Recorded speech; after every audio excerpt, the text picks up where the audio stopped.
Hello and welcome to Useful Idiots. I'm one of your hosts, Katie Halper. And I am the other host, Aaron Maté. Good morning, Katie. Good morning, Aaron. What an exciting time. What an exciting time indeed. The Sunday morning talk shows. Donald Trump got raided. And now we can talk about documents for 7 months. Just document talk every single day. Privileged documents, classified documents, top secret documents. It's document palooza time. It is document palooza time. And also, I just want to tell people that they should definitely join us on a call-in at 11 a.m. So right after this, because we know that you can't get enough of us from just an hour on YouTube. So, yeah, we're going to do that.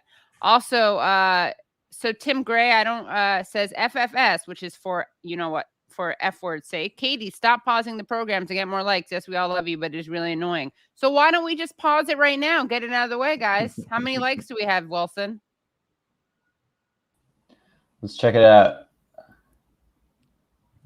122 and 201 watching. We're never more than halfway. All right, let's get it up to 150 and then we'll start. Oh, we're easy there. We already did it. Great. Thank you, everyone. They're good and today.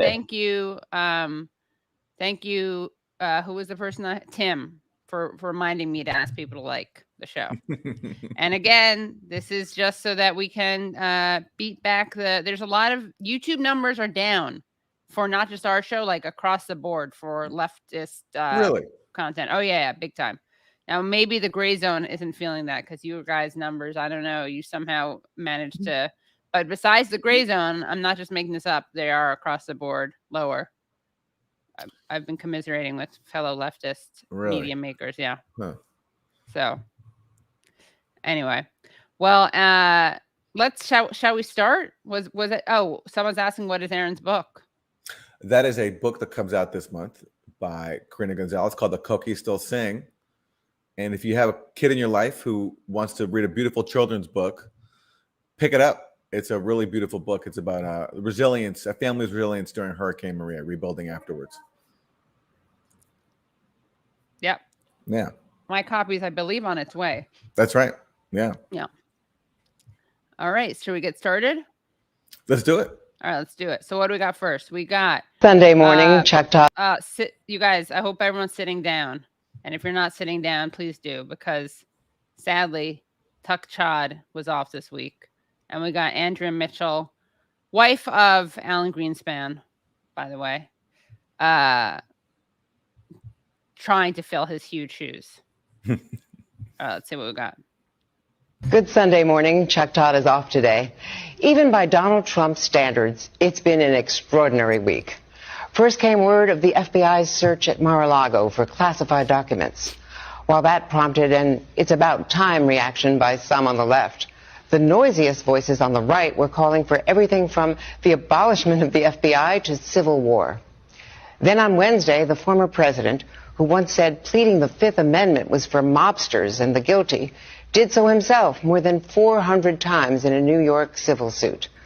The list of items removed by the FBI at Mar-a-Lago and revealed on Friday included 11 sets of classified documents. 5 sets were top secret, 3 sets were secret, and 3 were confidential. And there are still so many unanswered questions. What kind of legal jeopardy does the former president face? Could he be in violation of the Espionage Act? What do we make of claims by Mr. Trump that he had already declassified the documents? Will the calls for violence from the far right inspire more people like the man who attacked an FBI office in Cincinnati and was eventually killed by authorities? And how will an already divided country survive this latest stress test between Mr. Trump and the law? You know what's so funny about that set of questions that she just posed about this raid and these documents? She never asked the most basic question, which is, what are the documents actually about? Because we don't know that yet. There's been media reports that they might have something to do with nuclear weapons, although that was very vague. But she doesn't ask the most basic question, which is, what are these documents actually about? And what is the basis for believing that Trump is improperly storing them? We don't know that yet because it hasn't been released. But the thing is, the media doesn't care about those questions because all they care about is that Trump looks like he's in trouble, so they can talk again, nonstop about Trump forever and not talk about anything else because their ratings have declined with Trump leaving office and they're Trump obsessed. And this gives them a new excuse to talk about him, irregardless of what the actual facts are, which she doesn't even bother to consider when posing those questions. Yep. All true. And by the way, I want to just remind everyone, including Aaron, to tweet this out in case they haven't. So important to tweet this out. Yeah. Also, someone in the comments said something like Alan Greenspan should have chosen a better looking wife, which I don't like because we shouldn't be objectifying people's looks. But also, if we're going to do that, guys, Alan Greenspan, come on. Yeah, well, I can say one thing I find unattractive, which is bragging about lowering workers' wages, which is what Alan Greenspan did. He talked about because of his policies, there was growing worker insecurity. Not an attractive feature in a partner to brag about. Exactly, yeah. Decimating workers. But, Andrew Mitchell also says in there that some people on the left said it's about time that the FBI raided Trump. I don't know. I'm on the left. That wasn't my reaction. Well, yeah, the left is for people like Andrea, the left is literally like Pelosi. Yeah. And look, I mean, we're going to see this play out, but basically, this just deepens this political divide of the Trump era, the Russiagate era, where on what's called the left, the liberal left, the FBI are heroes. They're infallible. They can do nothing wrong. And on the right, the FBI needs to be dismantled, but only insofar as they're going after Trump. Everything else the FBI do is fine. Recently, the FBI raided the African People's Socialist Party, right? Yeah. Nobody on the right cared about that. No. They accused them of being Russian agents or whatever. You did a great interview on that about that on the Katie Halper show with Charisse Bernstelli. But no one on the right cared about that. So we're in this nightmare where we have to defend the FBI, according to liberals, for going after Trump. On the right, we have to dismantle the FBI for going after Trump. And there's no actual criticism of all the other horrible things that the FBI does. Right, exactly. It's really funny seeing all these people on the right wanting to dismantle the FBI. I mean, it's so clearly opportunistic. Yeah, and once Trump gets back in office, or let's say Trump gets back in office, no one's going to be calling for dismantling the FBI then. Or any Republican is in office. They won't They're just going to be calling, and if more Black liberation activists are raided by the FBI, they'll be cheering that on. For sure. Right. Yeah. Hey, Rand Paul, we dare you to retweet the African Socialists of America. What is it? African People's Socialist Organization? The African People's Socialist Party. African People's Socialists. The African People's Socialist Party. Yes. APS. Rand Paul, if you're watching, make sure you follow them on Twitter. APSPUSA. And retweet what happened to Omali Yeshitela, who's their chairman. Yeah. All right. Should we go to the next clip? Yeah. Great. All right. Let's go. Let's hear some more from Meet the Press. And we're going to hear from our favorite abusive senator, Amy Klobuchar. She does have a very bad reputation for mistreating her staff. Made a staffer give her comb to eat a salad with because she didn't have a fork. Has a very high turnover rate. Yeah, and also I think threw a stapler at somebody too. Yeah, yes. The best part to me was when she was asked about all this. She didn't deny it, but she said, "We need someone tough to stand up to Putin." That's true. So you got to practice. You can't hit Putin with a stapler unless you have good aim. Exactly. So you got to torture your staff to stand up to Putin. Yeah. So we'll start with 2, and then we'll go to 2B. We'll start with the shorter clip, and then we'll go to a longer clip. Reaction. What is your reaction to what was found in Mar-a-Lago, the search warrant, and of course, the boxes of material, including classified material?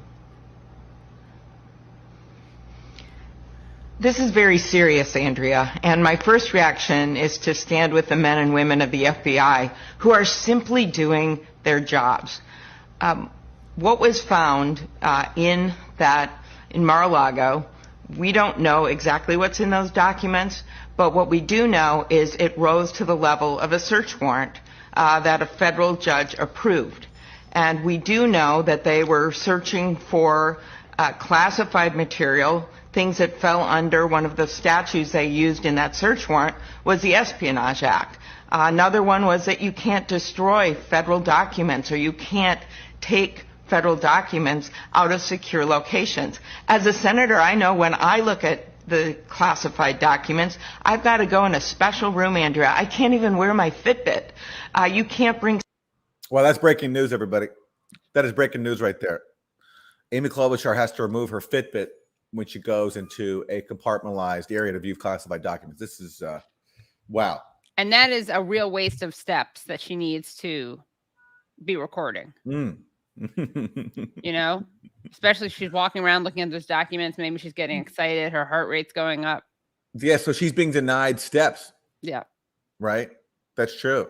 Yeah. She's reading something in there. She's, you know, she's excited. She's maybe dancing, which burns a lot of calories. Right, it does, yeah. But the Fitbit is not going to track that. Yeah, it's been removed. Yeah. Also, she points out she can't even bring her staff with her, and I'm sure her staff is very relieved. Oh, that. Yeah, that's probably just a perk for them. Yes. Yeah. Yes. But by the way, I must read. We are beholden to our donor class, and I want to very much thank Kalalu for pointing out for her super chat. Thank you. That's very generous. Also for pointing out less than half of watchers hit the like button. Come on, people. Let's help Katie and Aaron. It's the least we can do. And I very much agree with her. And everyone who hasn't liked the stream I don't like saying this, but you're cowards. You're freeloading cowards. We're not even asking for your money. We're asking for a thumbs up. So the world needs more Kalalus, more patriots. I actually have a list of everyone who has not liked the stream, but it's classified. Right, it's classified. Okay. Yeah. Yeah, so I can't share Aaron it. won't even show it to me. No, I mean, if he shows it to me, I got to take off my Fitbit. Exactly. It's too sensitive. It's too sensitive. It's too sensitive. Yeah. Yeah. All right. Well, all right. We got. Don't worry, guys. We got some more Klobuchar. Yeah, we cut her off. We cut her off. Yeah. Sorry. Yeah. Let's bring her back in. Then we even have another clip with her. And that's because these documents not only contain our nation's top secrets, but because there are countries that would do harm to our own citizens. We don't want them to get a hold of them in any way, take photos of them, anything, because they can actually reverse engineer them and figure out who the sources are, what the confidential information is.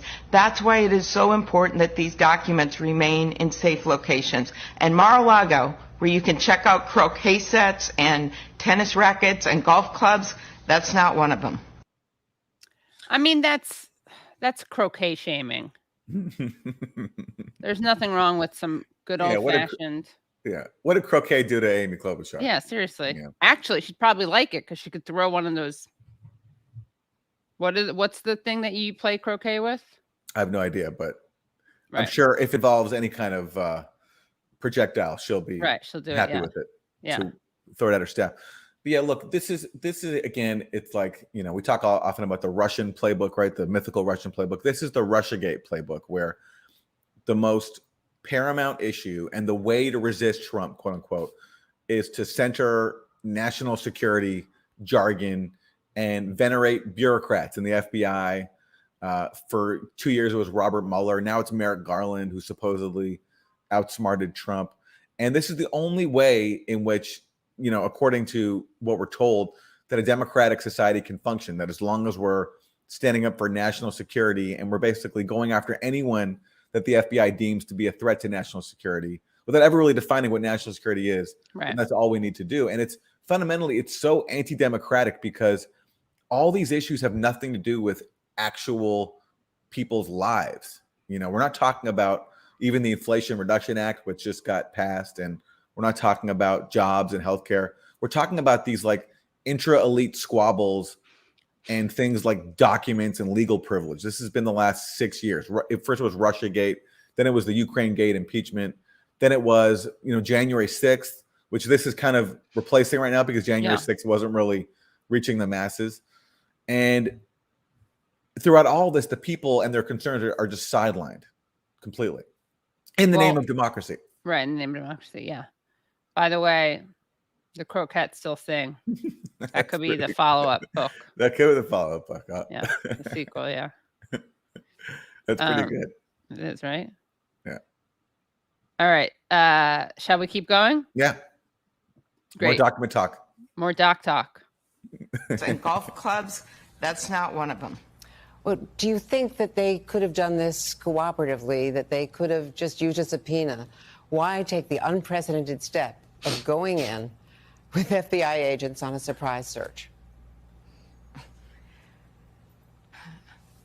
She's nervous. As Attorney General Garland has explained, someone of just utmost credibility and integrity, the Justice Department tried to negotiate this. We now know this from multiple sources. It's been reported for months. They tried to negotiate with the Trump's lawyers about what was going on. And in fact, now we're learning from reporting from the New York Times that they actually had been told there were no classified documents in his home.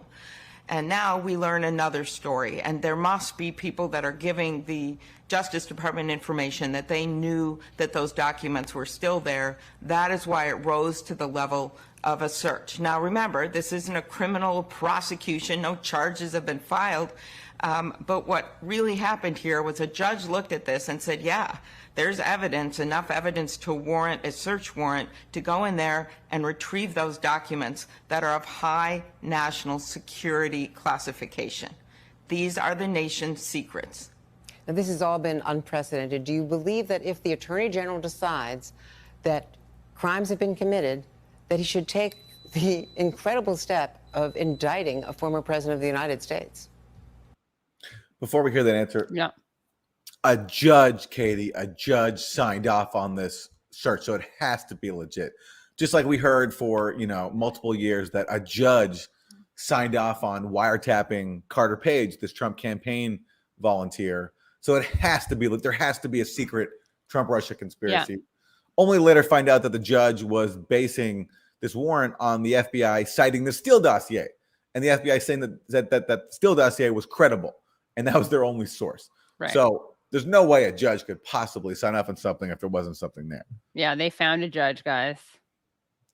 There was a judge found. A judge did this. Yeah. Well, I'm on the edge of my seat. I want to know what she's going to say about what should be done to Trump. Let's hear it.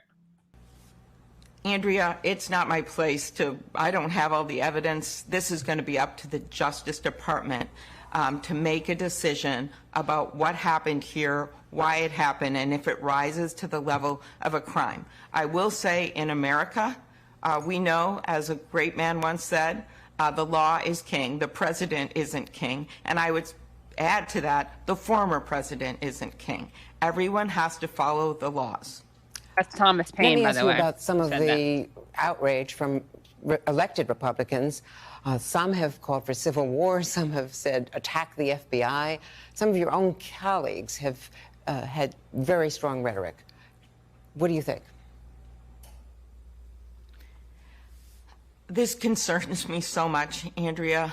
We already saw from the insurrection the effect that Donald Trump's language, that he has so many people out there that will just follow him, and he feeds on that, and he sends out messages to them. Look at what just happened in Cincinnati. One of his followers who had taken part in the insurrection tried to kill people, FBI agents, and then there was a major security problem. He ends up getting killed. The whole thing goes down. This is the kind of things that result when you've got a president that attacks law enforcement and attacks the law.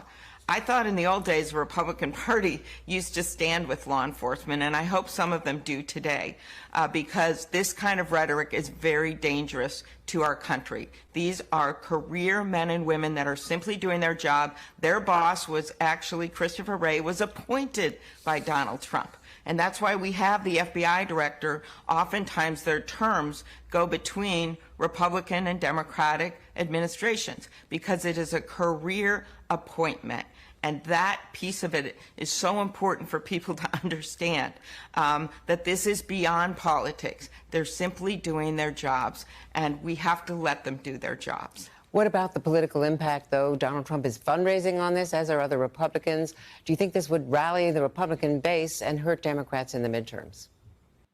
Of course, Trump is fundraising off of this, of course. because just like Russiagate, this is a gift to him. He gets to portray himself as a victim of the deep state. Russiagate helped him massively because instead of his opposition focusing on challenging his policies, which caused so much destruction, they were focused on the FBI proving a insane conspiracy theory that he's controlled by Russia, which of course predictably failed. And again, Trump actually, I think, took a hit from January 6th because it showed him to be unhinged, and he paid a price for it. He was impeached. Now, though, by doing this, he gets to portray himself as a victim, and at least amongst the Republicans, he's been given an assist. His polling against Ron DeSantis, his closest potential rival, has increased. He got a 10-point boost in the aftermath of this race. So of course he's going to fundraise off this because this is, I think, another gift to him. Right. It's interesting how the Dems are kind of playing this because they don't want to they don't want to oversell it because they've made that mistake so many times in the past, right? The walls are closing in, January 6th. So we'll see what this responds to. They're walking this fine line of making it look like they're waiting to see. This is kind of, it's interesting. It's like this caution that we haven't seen before. I think maybe they finally got the memo that overhyping it won't work. So we'll see.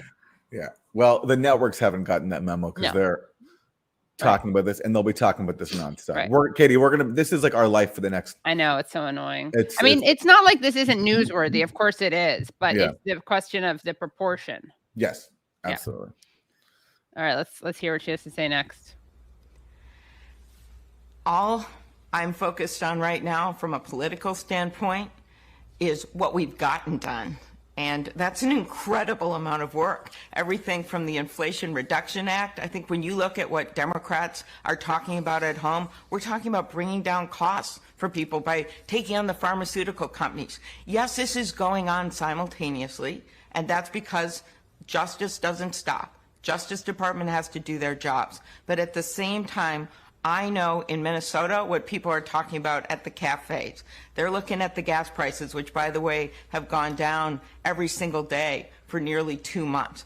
They're looking at the fact that finally we've been willing to take on the pharmaceutical companies, that we're going to start making semiconductor chips in America today that we need for everything from our cell phones to our cars. They're still talking about Ukraine and the fact that we got 99-1. The president was able to push through the treaty that allows Finland and Sweden matters in Minnesota. Wait, she's saying that her constituents in Minnesota are talking about Ukraine, and they're so excited that the Senate just expanded NATO. Yeah, they're really more excited money for weapons contractors. Yeah, they wake up every morning and they're like, "Who can we get into NATO today?"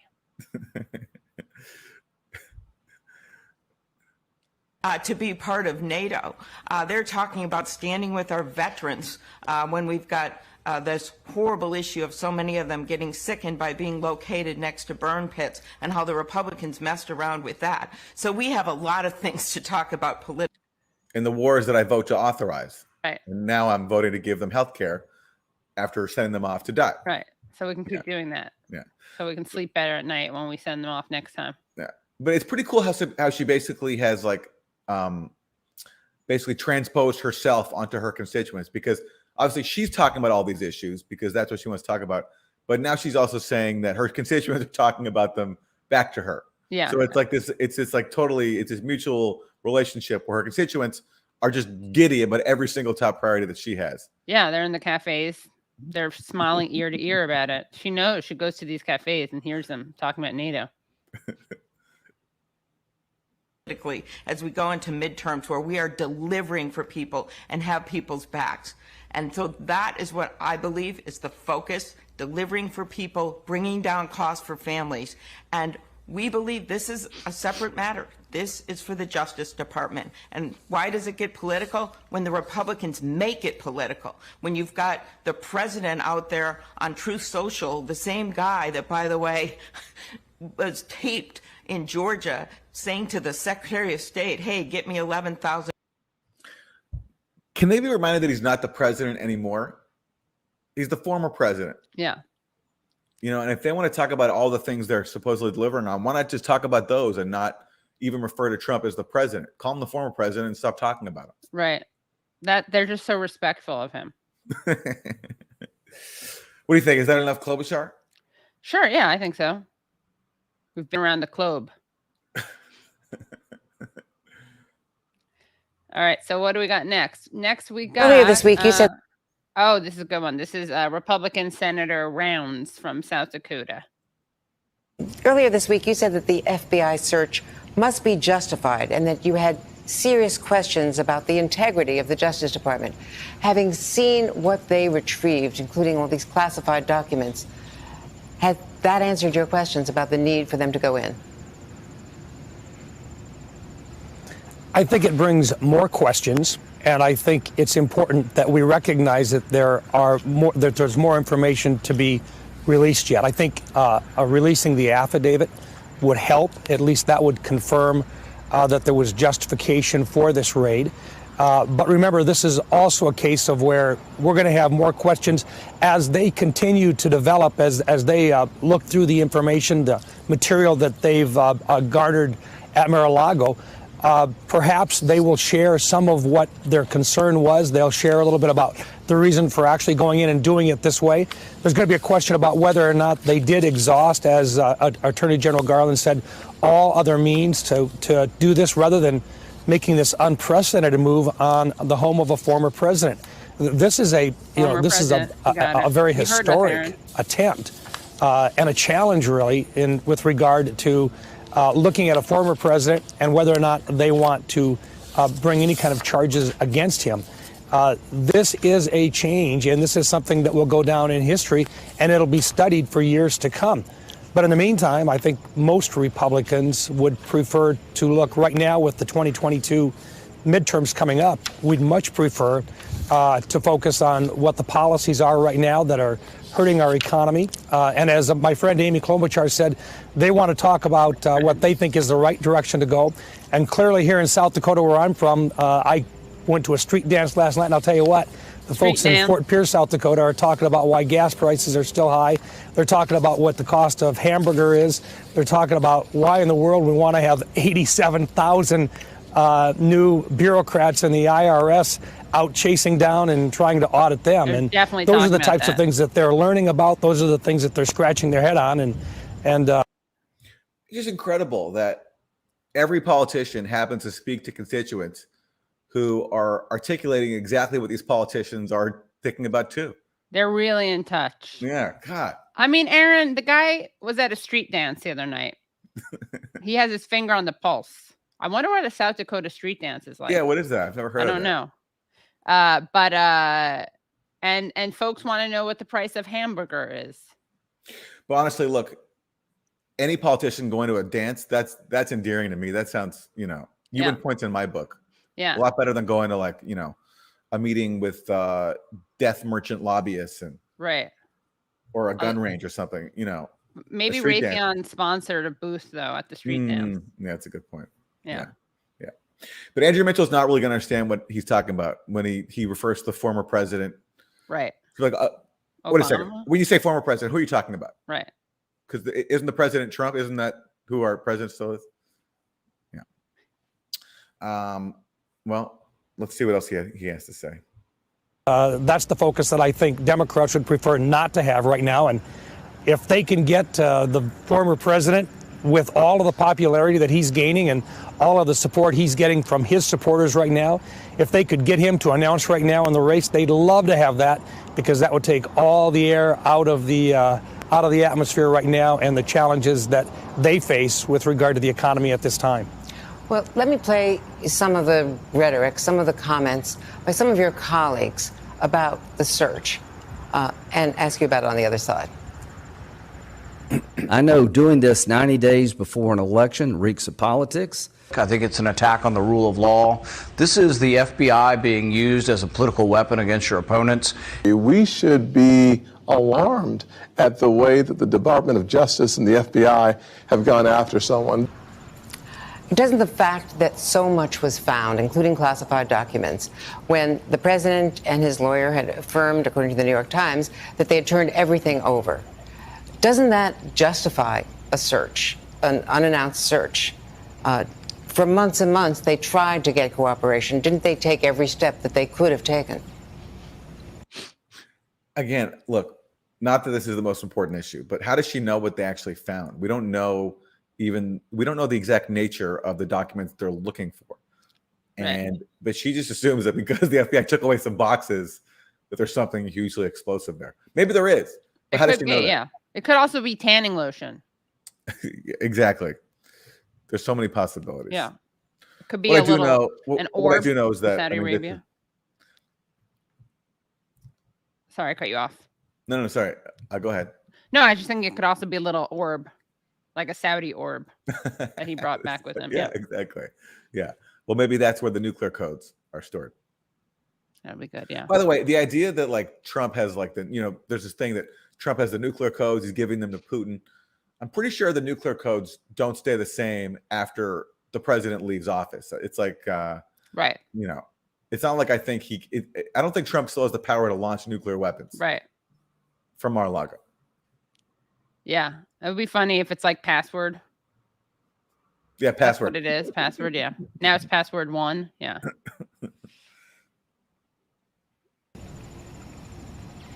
I think the last part of your question is probably very important. I think it would be good for the Justice Department to release some of the information about the extraordinary steps or the steps they did take to try to cooperate with the former president. I also think this will bring into question one constitutional issue that has not been talked about.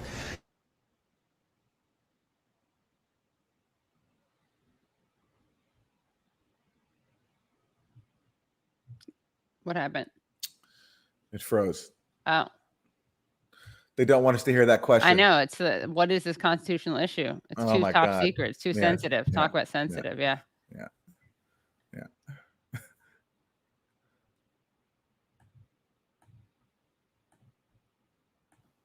Are the powers that be letting us play it? I'm trying to play it. It's just it's frozen.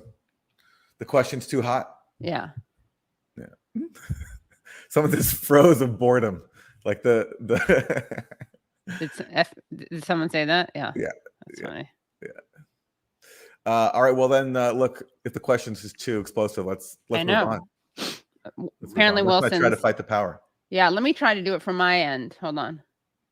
Where all I don't see. Did Wilson lose his connection?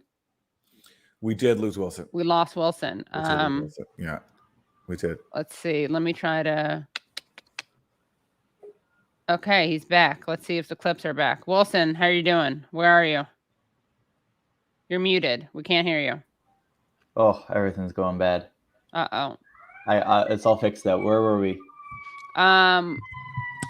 More he was talking about we were up to him, yeah. Earlier this week, you said have more questions. And look, I'm not one of the individuals out there that says that you immediately attack the FBI or the Justice Department. I think this is very important that you provide them with the opportunity to lay out their case. But I think it's very important long term for the Justice Department, now that they've done this, that they show that this was not just a fishing expedition, that they had due cause to go in and to do this, that they did exhaust all other means. And if they can't do that, then we've got a serious problem on our hands. If they are able to do that and to come forward, they should do that as quickly as they can, and they should share that with the American people, because this is a time in which, with regard to the institutions in this country, we want the American people to have faith in their institutions. We want them to see that they're not political and that they're not being politicized, particularly during an election year. But at this point, I think it's very important that, and I'm hoping that if they actually did this and that they recognized how serious this was, that they did have their act together before they went in and did this, and that it was not a fishing expedition. It is up to them to be able to share with the American public the logic behind what they did, the facts they had, what caused it. And I think releasing that affidavit would be important. But I think Attorney General Garland really does have a responsibility, not just to take accountability for it, but to share with the American people why they did this. We still have more questions than we have answers.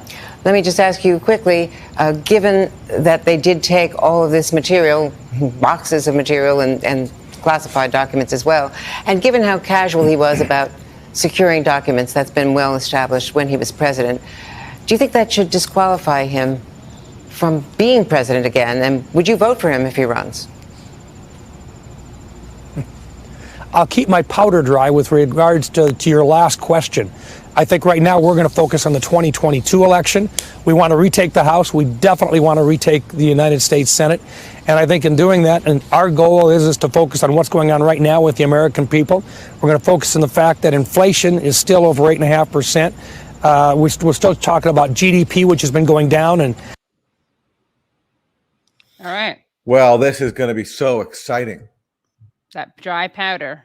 Yeah, this is going to be so exciting. At least with Russiagate, right? I mean, it was hugely dangerous for the world. I think it helped bring us this war in Ukraine that we're seeing right now, among many other horrible things.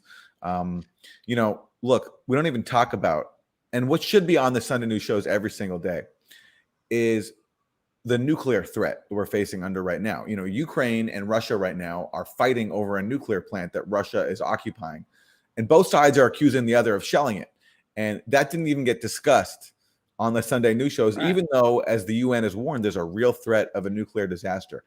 That's not even discussed. Just like when Trump pulled out of the INF Treaty, which was a Cold War treaty that eliminated an entire class of nuclear weapons, a huge achievement. Trump killed that treaty.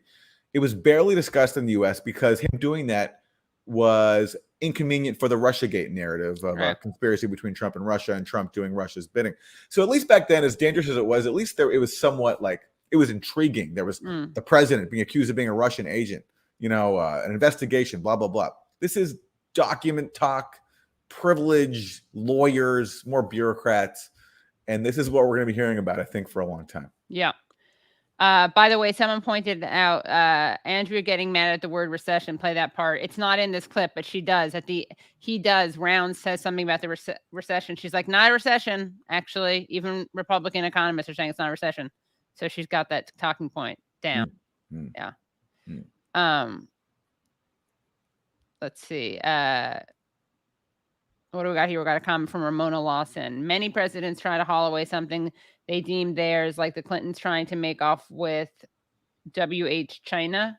It's all Versailles level infighting, and we watch through the palace gates. Amen. Yeah. The public is completely displaced from all these issues. There's zero public. There's not zero, but like there's zero involvement of the public, and there's zero impact on people's material well-being. It's all just this intra-elite infighting. Right. Intra-elite. Yep. All right. We got where are we at for likes, by the way, Wilson? Wilson, now that you're back, I gotta ask.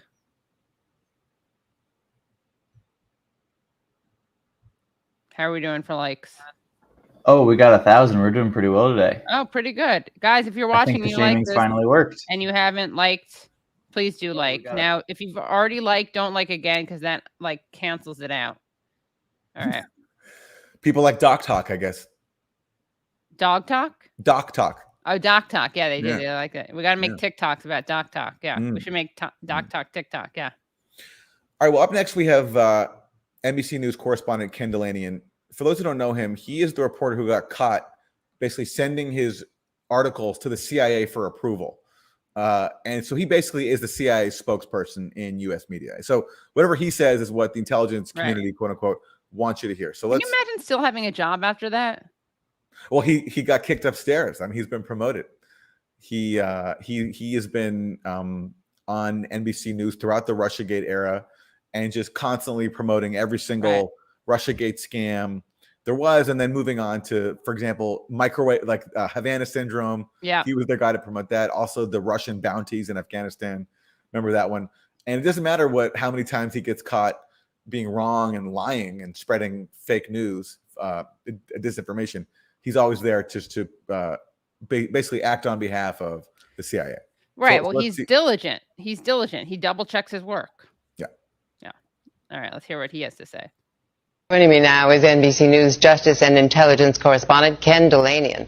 So, Ken, what do we know about the documents seized at Mar-a-Lago? Good morning, Andrew. Well, the warrant tells us the FBI seized 5 sets of documents marked top secret. And that means information that, if disclosed, would pose exceptionally grave danger to U.S. national security. But among that was one set marked top secret, sensitive, compartmented information. And as you know, Andrea, from covering the intelligence community for a long time, that means information that's so secret only a small group of people inside the U.S. government can see it, those who have a need to know. We're talking about things like names of CIA sources in Moscow or images from the most advanced spy satellites. This information was so sensitive that the FBI agents who took it out of Mar-a-Lago would have had to take it to a special facility. We're talking about the most protected secrets in the U.S. government. Ooh, a special facility. Special facility. Yeah. Where you can't bring in your Fitbit. That could be a good club name, special facility. Yeah. You know, they should have right after you go to a street dance, you want to take it up a notch. You don't want to be outside. You want to be in an actual club. You go to special facility. Special facility. Yeah. And you look, it used to be like in journalism and the broader public, it used to be cool to disclose top secret documents, right? We want to know what our government's doing. You know, Edward Snowden did that, obviously, Julian Assange, and journalists used to be into that. Now, whenever there's a threat of a secret getting out, it's like, oh no, we don't want that. Yeah. They're just not that into you. Top secret. No. Yeah. No. All right. What do we got next? She is so far. Okay. Well, so this is good. Yeah. Shifting gears a little bit, since now, again, journalists are supposed to worship national security state bureaucrats. We got to throw in a plug for those lawmakers who are doing their best to serve national security state bureaucrats. And who has done a better job than Liz Cheney, the new Democratic Party hero? Yes. She is so far behind, but she may well have national aspirations. She could be setting the stage. She's raising a lot of money from Democrats. As much as they disagree with her on social issues, they are so impressed with the way she has co-led this committee, the January 6th committee. All true, and not impossible that she might run someday third party for president of the United States, maybe in 24.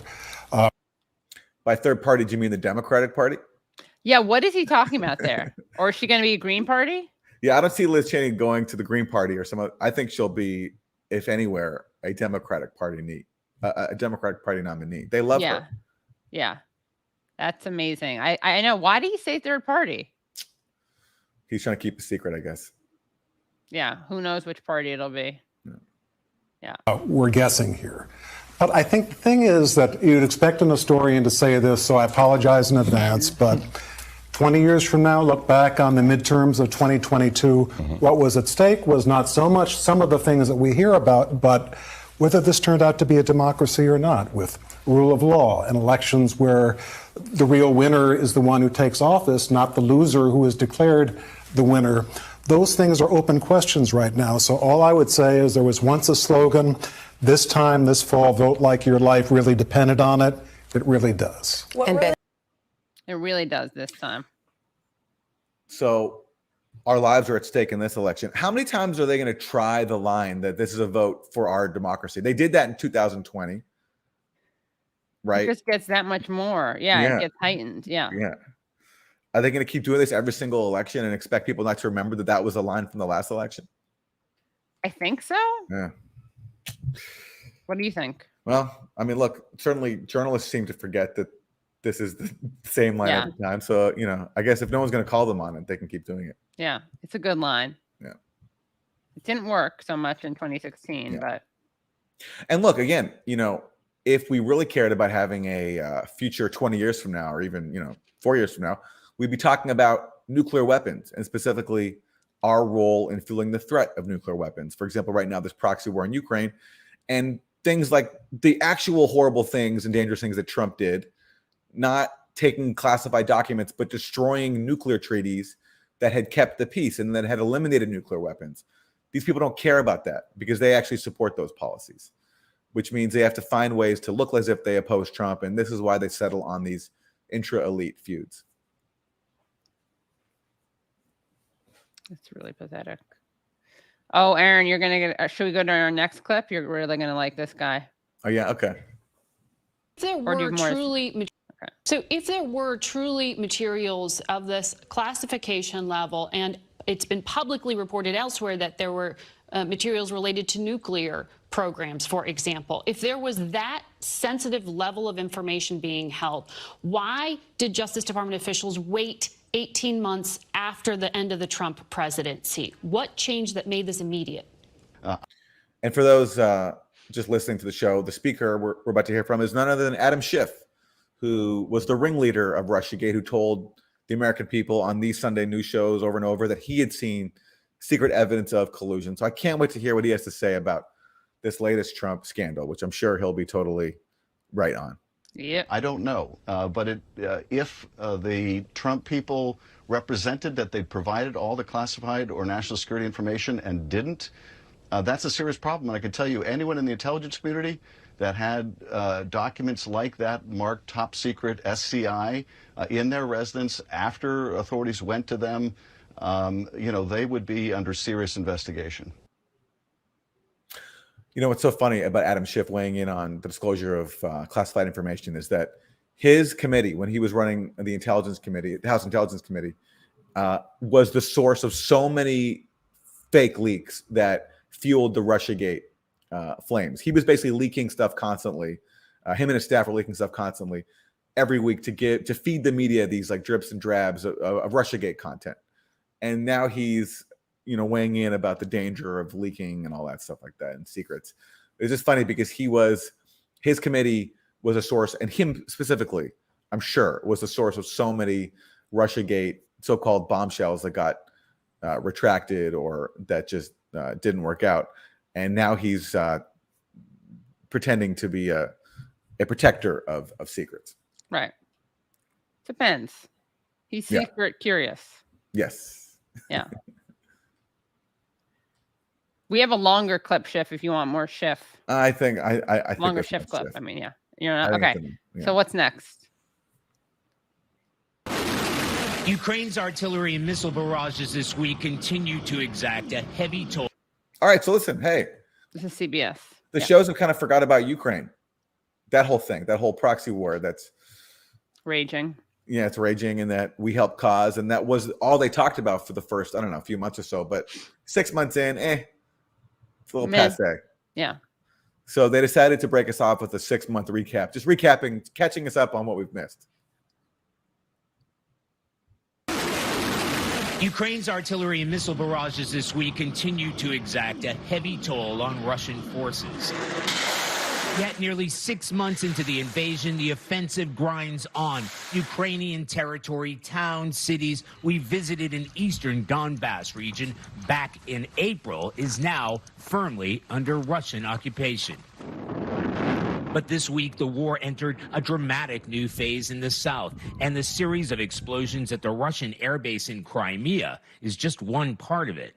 It comes as Ukrainian forces prepare for a major counterattack to recapture Kherson province. In a frontline position we're not allowed to identify, combat medic Serhiy Zaitsev said he's seen horrific injuries as the Russians have stepped up shelling. The Ukrainian counteroffensive is already underway, he says, yesterday, today, tomorrow, and that hit on the airfield in Crimea is a clear statement to Russians that we can get you. And the sits on the very edge of the front line. Under Russian control since the early days of the war, it's now become a battleground, with Ukraine accusing Russian forces of using it as a shield to launch attacks. Yesterday, we visited the towns of Marhanets and Nikopol, just across the river from the plant, which have come under heavy nightly bombardment. This is just one apartment destroyed in the bombardment. Residents here tell us they only have about 7 seconds from the time of launch at the nuclear power plant to impact. No time for an air raid siren, no time to take shelter. Deputy Mayor of Nikopol, Natalia Horbelit, told us shells start raining down in the early hours. Do you believe that these attacks are coming from the Zaporizhzhia nuclear power plant? At that range, the maximum is around 10 miles from us. G7 nations have called on Moscow to withdraw its forces in order to avoid a nuclear catastrophe. But nobody is giving ground here as both sides double down for the battle to come. All right, well, look, at least he mentioned what's happening at the nuclear power plant, so that's something. Right. Although I have to wonder now, just last week, CBS took down a documentary that pointed out that the U.S. can't keep track of the billions of dollars worth of weapons it's sending to Ukraine after the Pentagon, the CIA, and people from the Ukrainian government complained. So CBS basically took down its own factual journalism in response to some criticism from the national security state. So I wonder if I don't know. Now when I watch something from CBS on Ukraine, I wonder if it's going to be taken down. I know. Got to screen grab all of it. We have it after they've taken it down. Yeah. Yeah. But anyway, good for them for at least mentioning the war in Ukraine, which we haven't heard about for a long time. And by the way, also, we forgot to mention this last week, but last week the Sunday news shows were right after Israel killed dozens of people in Gaza, including children, with U.S.-made weapons. And we're supposed to care about supposedly people fighting occupiers and resisting aggression. Well, no mention at all in the Sunday news shows of any of that, any of what Israel did, because, of course, the U.S. supports it. So, well, Aaron, that's because the Palestinians are militants while the Ukrainians are freedom fighters. Right. Yeah. Right. Very important distinction. Yeah. All right. Well. All right. What do we got next? We got fan favorite. Stelter. We got Stelter, and he's talking to Oliver Darcy. Been mostly outlets have been mostly saying search. However, pro-Trump media says raid. They say assault. They say attack. Tell us about the language being used here, the choices being. Yeah, I think it's obviously intentional that they want to. That's so funny. It was a raid. And what's funny is there was this MSNBC analyst named Frank Fagluzzi, who's a former FBI guy. And MSNBC was calling it a raid. And he said on the air, actually, look, we don't like it when the FBI doesn't like it when you say raid. So that's why they changed it. Not because they were calling it a raid to begin with, but then they changed it after one former FBI guy on MSNBC said, don't call it that. He's like, why aren't Trump supporters, did they not get the memo about what they're supposed to call it? Yeah. It's a search, not a raid. Yeah. Portray this as an assault on the president or the former president. And I think that the rhetoric that is actually on the right, Brian, is not necessarily coming through in mainstream coverage. Okay, hold on. Let's unpack that for a minute. So you mean that when we're talking, the New York Times or CNN or ABC, when we are covering criticism from the right, we're doing what wrong? But that's the problem. It's not criticism from the right. They're not criticizing the FBI. They're aiming to malign the FBI. They're assaulting the character of the FBI. And the FBI's character cannot be assaulted. The bureau that assassinated Fred Hampton, spied on Dr. King, and maybe did other horrible things too. Oh, yeah. That just rated the African People's Socialist Party as a history of targeting dissenters. No. Do How not dare you malign malign them. the FBI? Yeah. Nothing critical. No. If you don't have something nice to say, don't say it. I don't think that the fervor on the right really has shined through in news coverage. It just feels like we're almost ignoring or just hoping that you can ignore some of the rhetoric from these MAGA media stars. So you're saying it's much more extreme than we're making it out to be? It's very extreme. It's extremist rhetoric. It's incendiary rhetoric, and it has consequences. And we're seeing, earlier this week there was that attack on the FBI field office. Look at that chyron. New slogan emerges on the right. Defund the FBI. The horror. It's great. Yeah. More money for the FBI.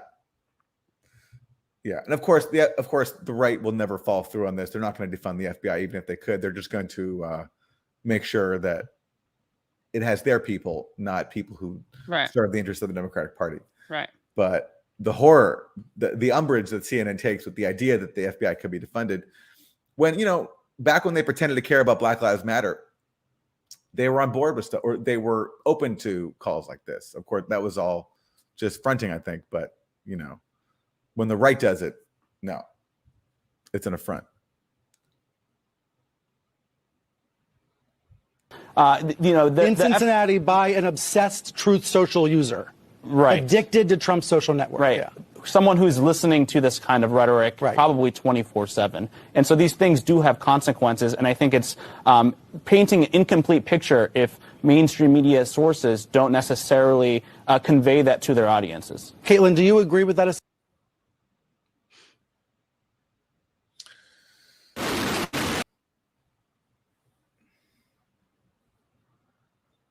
Well, again, look, this is what we're going to be talking about for a long time.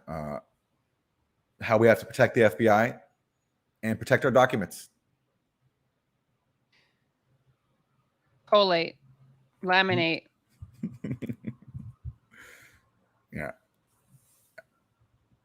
It's going to be a big month for Staples.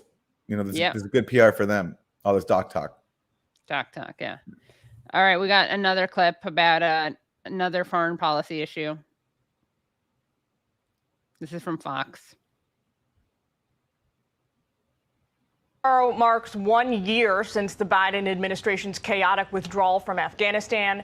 We remember these images you're looking at here just outside the Kabul International Airport. Hundreds of thousands of Afghans desperate to flee the country in order to escape the Taliban's grip, scrambling to reach the last departing flights out of the country as they left. American forces were ultimately able to evacuate over 100,000 of those people, but countless others, including American citizens, were left behind to face an uncertain fate. In a moment, we'll talk to retired four-star General Jack Keane. First, we go to Trey Yingst in Kabul. He offers us a first-hand look from the ground at Afghanistan a year later. Hi, Trey. Jillian, tomorrow marks 1 year since the Taliban took control of Afghanistan.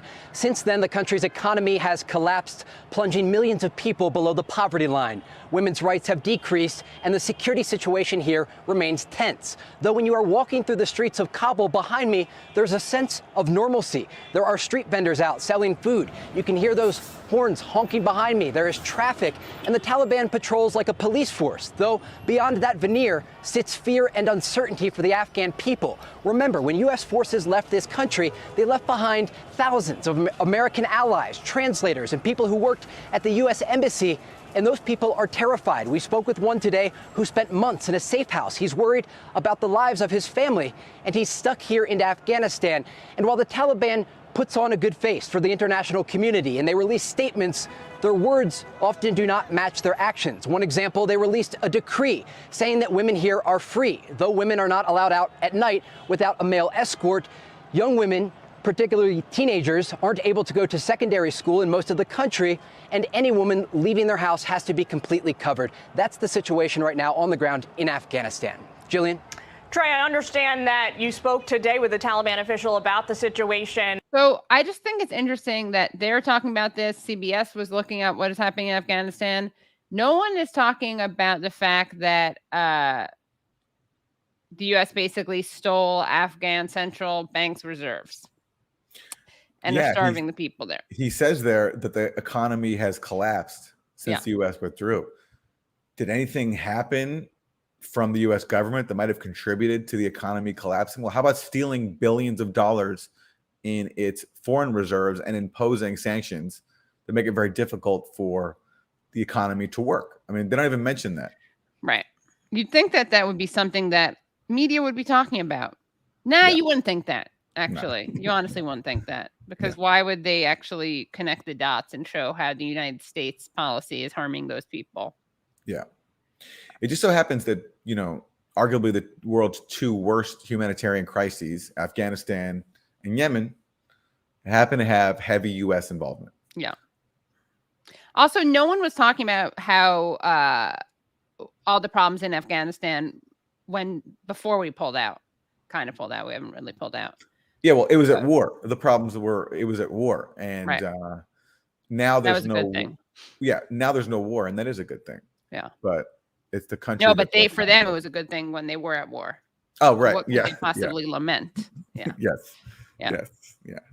Yeah. Well, guys, this has been a great Monday morning. Keep it up. Keep coming. How about some likes? How about what are our likes? Let's do a final like pitch. What do we got for likes, Wilson?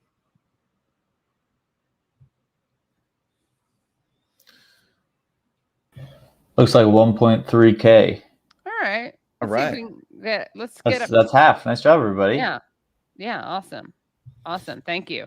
All right. We're going to see you on, well, Valerie Purcell says, I hate it ending. Don't worry. We're going to see you on Colin right now.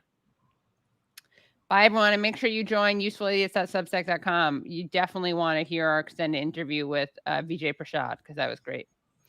So much great bonus content. Sign up, support us, help us keep doing this. Usefulidiots.substack.com. Yeah. Great. Bye, everyone.